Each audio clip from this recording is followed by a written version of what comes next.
Well, it is Severe Weather Awareness Week, and now is the time to prepare and learn how to stay safe before disaster strikes and lightning strikes. Each day this week, we're looking at a different weather threat. Well, tonight, 7 First Alert meteorologist Marissa Wallazin shows us how to protect yourself when you see that flash of lightning.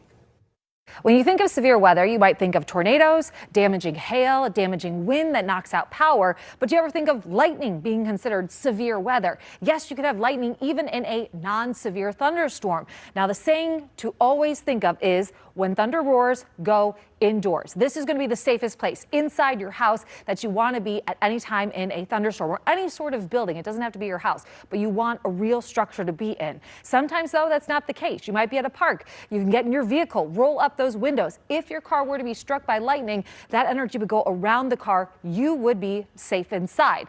Now, unfortunately, though, you don't necessarily have those two ideal locations. You might be outside. You might be going for a walk. You might be just at the park.